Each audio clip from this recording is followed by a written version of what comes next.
Hello students. In today's lecture we are going to see the concept of parameter passing. The parameters can be passed between the procedure in any of the three ways: through the general purpose register, in an argument list or on the stack. म्हणजे with the help of general purpose register आपण करू शकतोय. Second option काय in an argument list आणि third काय on the stack. The first point बघूया आपण passing parameters through the registers. The process does not save the state of the general purpose register on a procedure call. म्हणजे ज्यावेळेला तुम्ही procedure call करत असताय त्यावेळेला तुमचे जे काही जनरल पर्पज रजिस्टरचे कंटेंट्स असतात ते कंटेंट्स तुम्ही काय करू शकत नाही, सेव्ह करू शकत नाही. त्या जनरल पर्पज रजिस्टरमध्ये जे काही व्हॅल्यूज आहेत ते सेव्ह होत नाहीत automatically. A calling procedure thus can pass up to 6 parameters to the called procedure by copying the parameters into any of these registers prior to the executing the call instruction, except the SP and BP registers. म्हणजे ज्यावेळेला तुमची calling procedure आहे ती pass करू शकते 6 parameters, म्हणजे जास्तीत जास्त किती 6 पॅरामीटर्स तुमची कॉलिंग प्रोसिजर पास करू शकते तुमच्या कॉल्ड प्रोसिजरला by copying the parameters into any of this register. म्हणजे तुमचं जे काय AX, BX, CX, DX हे रजिस्टर आहेत ना, इथे दाखवले बघा. AX, BX, CX आणि DX हे जे रजिस्टर्स आहेत, with the help of those register तुमची कॉलिंग प्रोसिजर काय करू शकते, तुमचा कॉल्ड प्रोसिजरला काय करू शकते, तुमचं कंटेंट्स काय करू शकते, ट्रान्सफर करू शकते. त्याला तेवढी फॅसिलिटी अवेलेबल आहे. म्हणजे तुमचं calling procedure maximum 6 parameters transfer करू शकते by copying the contents into the registers, excepting SP and BP. हे दोन रजिस्टर्स जर ॲक्सेप्ट केला तर तुमच्या बाकीच्या रजिस्टरमध्ये तुमचा कंटेंट्स कॉपी होऊ शकतो आहे. The called procedure can likewise pass parameters back to the calling procedure through general purpose register. म्हणजे जी काही तुमची कॉल्ड प्रोसिजर आहे ती तुमच्या कॉलिंग प्रोसिजरला पॅरामीटर्स पास करू शकते through the general purpose register. Parameter passing through the register लक्षात आले का? जी काही तुमची कॉल्ड प्रोसिजर आहे ती कॉलिंग प्रोसिजरला तुमचे पॅरामीटर्स पास करणार आहे by copying the contents into the register. फक्त SP आणि BPमध्ये तेवढं आपण करू शकत नाही. लक्षात आले? देन नेक्स्ट पॉईंट बघा, passing parameters on the stack. To pass the larger number of parameters to the called procedure, the parameter can be placed on the stack in the stack frame or the for the calling procedure. म्हणजे जर larger number of parameters जर तुम्हाला pass करायचे असतील to the called procedure, तर त्यावेळेला काय option असतोय, जे काय आपले पॅरामीटर्स आहेत ते स्टॅकवर पुश करायचे आणि त्याची एक फ्रेम तयार करायची आणि ती फ्रेम काय करायची, कॉलिंग प्रोसिजरला काय करायची, ट्रान्सफर करायची. Here it is useful to use the stack frame base pointer to make a frame boundary for easy access to the parameter. म्हणजे तुमचं जो काही स्टॅक फ्रेम तयार जनरेट होणार आहे, जे काही तुम्ही पॅरामीटर्स पास करणार आहे with the help of stack, ते जे आहे त्याला तुम्ही एक बेस पॉइंटर यूज करा जेणेकरून तुम्हाला त्याच्या बाउंड्रीज लक्षात येतील आणि ते तुम्हाला ॲक्सेस करायला इझी होईल. The stack can also be use to pass the parameters back from the called procedure to the calling procedure. म्हणजे तुमचं जे काही स्टॅक आहे ते तुम्ही यूज करू शकताय to pass the parameters from the called procedure to the calling procedure. म्हणजे जी काही कॉल्ड प्रोसिजर आहे तुमची आणि तिथून जर कॉलिंग प्रोसिजरला तुम्हाला बॅक ट्रान्सफर व्हायचं असेल, त्या म्हणजे पॅरामीटर्स जर पास करायचे असतील तरी तुम्ही काय करू शकताय, ते यूज करू शकताय. देन नेक्स्ट बघा, इथं दाखवलं आहे बघा प्रोसिजर जी आहे तुमची, आणि नेक्स्ट इकडे काय तुमची फॅक्टोरियल प्रोसिजर आहे. Push number.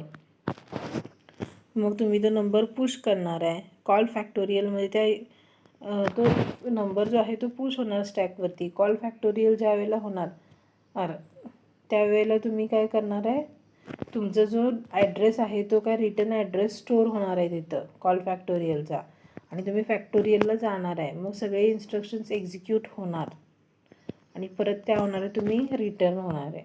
लक्षात येते. Then passing parameters in an argument list. In an alternate method of passing a larger number of parameters to the called procedure is to place the parameters in an argument list in one of the data segment in memory. म्हणजे जसं तुम्ही स्टॅकवर जर तुम्हाला larger parameters जर transfer करायचे असले तर तुम्ही काय करत होता, स्टॅकवर त्याला मूव्ह करत होता. पण त्याला एक अल्टरनेटिव्ह मेथड आहे. आपण काय करू शकतो आहे की जे काही पॅरामीटर्स आहेत ते एका आर्ग्युमेंट लिस्टमध्ये आपण मेन्शन करू शकतो आहे in one of the data segment in a memory. A pointer to the argument list can then be passed to the called procedure through a general purpose register or the stack. Then next काय बघा, parameter can also be passed back to the calling procedure in this same manner. म्हणजे जो काही तुमचा pointer आहे to the argument list, ते काय करू शकते, तुमचे जे पॅरामीटर्स आहेत ते तुमचे पॅरामीटर्स कॉल्ड प्रोसिजरला ट्रान्सफर करू शकते through the general purpose register or the stack. Then parameters can also be passed back to the calling procedure. इथं बघा दाखवलं आहे कसं होते ते.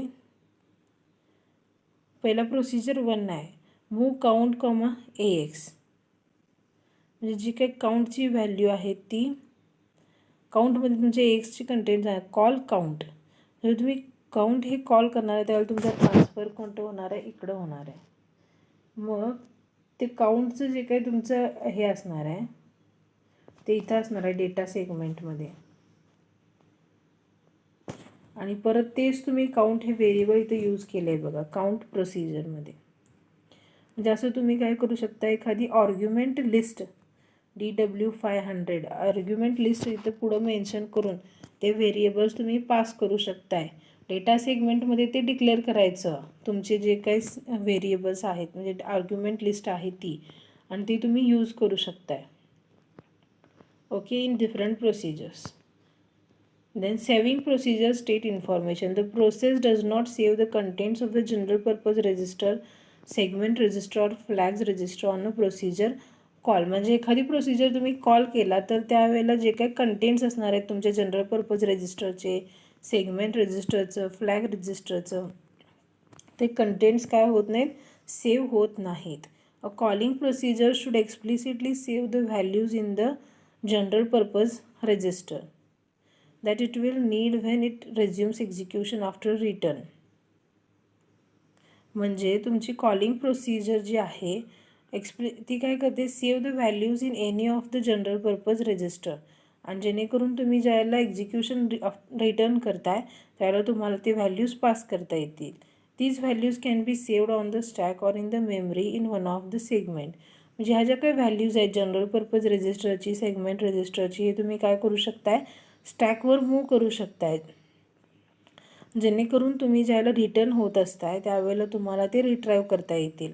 मग the push and pop instruction facilitate the saving and restoring the contents of the general purpose register. म्हणजे ज्यावेळेला तुम्ही कॉलिंग प्रोसिजरला कॉल्ड प्रोसिजरला मूव्ह होत असताय त्यावेळेला तुमचे जे काही कंटेंट्स आहेत ते स्टॅकवर मूव्ह करायचे with the help of push instruction. आणि ज्यावेळेला तुमची प्रोसिजर एक्झिक्यूट होईल, तुम्ही रिटर्न होत असताय त्यावेळेला तुम्ही काय करायचं, पॉप इन्स्ट्रक्शन यूज करून जे काय तुमचे कंटेंट्स आहेत जनरल पर्पज रजिस्टरचे परत काय करू शकताय, रिट्राईव्ह किंवा रिस्टोअर करू शकताय. Then if a called procedure changes the state of any of the segment register explicitly it should restore them to their former value before executing a return to the calling procedure.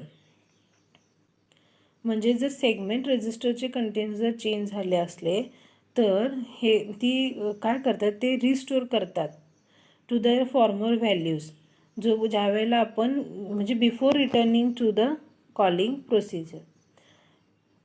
If a calling procedure needs to maintain the state of the flags register, it can save and restore all the part of the register using the pushf and popf instruction.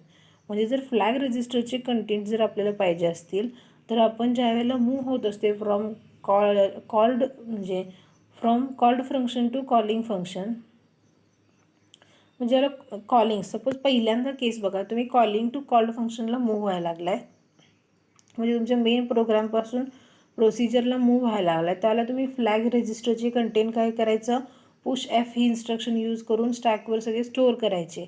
आणि ज्यावेळेला तुमची procedure execute होईल, तुम्ही ज्यावेळेला return येणार आहे तुमच्या called फंक्शनला, त्यावेळेला पॉप एफ इन्स्ट्रक्शन यूज करून तुम्ही तुमचे फ्लॅग रजिस्टरचे कंटेंट परत रिट्राईव्ह करू शकता. म्हणजे पुश एफ इन्स्ट्रक्शन कशासाठी असणार आहे, pushes a word or a word of a flags register on the stack. आणि पॉप एफ इन्स्ट्रक्शन कशासाठी असणार आहे, pops a word from the stack into a word from the flags register. Okay, लक्षात आलं आहे पॅरामीटर पासिंग आणि जे काय तुमचं saving of procedure state information. Then today we will stop here. Thank you.